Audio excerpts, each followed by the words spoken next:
my sister-in-law, who's half black, half white, but looks white. Blue eyes, whiter than most white folks, very white. She and I, we kind of grew up together. We raised our children together. So they're first cousins, and it's a wonderful, very, very multicultural family. So we're going in a Safeway one day. And Kathleen, my sister-in-law, is in front of me, and she's, writing a check for her groceries.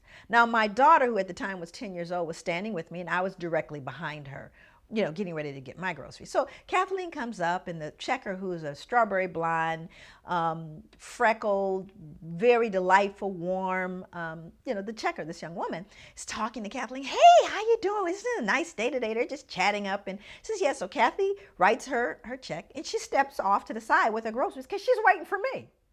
Of course, again, Kathleen looks white, right? So I come up. No conversation. She looks up at me. Absolutely no, just little chatter. And I write my check. My daughter, however, is 10, notices immediately the difference in how she responds to me. So I write my check, and she goes, I'm going to need 2 pieces of ID.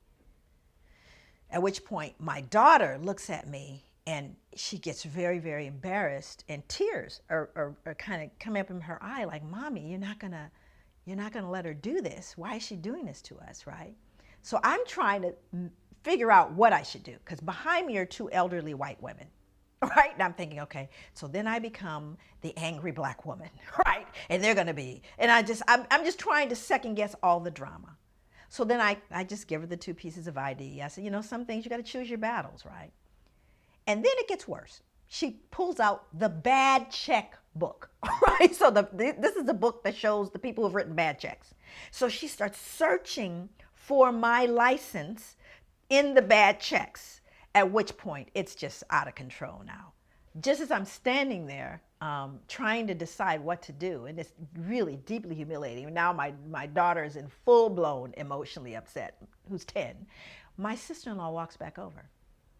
And she steps in and she says, excuse me, why are you doing this? And the checker goes, well, what do you mean? She goes, why are you taking her through all of these changes? Why are you doing that? She goes, well, this is our policy. She goes, no, it's not your policy because you didn't do that with me. Oh, well, I know you've been. She goes, no, she's been here for years. I've only lived here for 3 months. And so at this point, the 2 white elderly ladies go, oh, I can't believe what this checker has done with this woman. And it's totally unacceptable. At which point the manager walks over.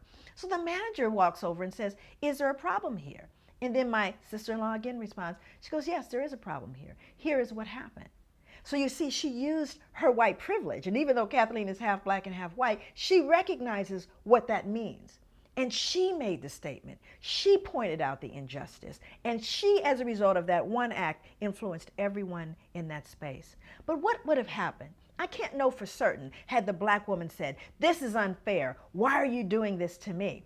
Would it have had the same impact? But Kathleen knew that she walked through the world differently than I did. And she used her white privilege to educate and make right a situation that was wrong. That's what you can do every single day.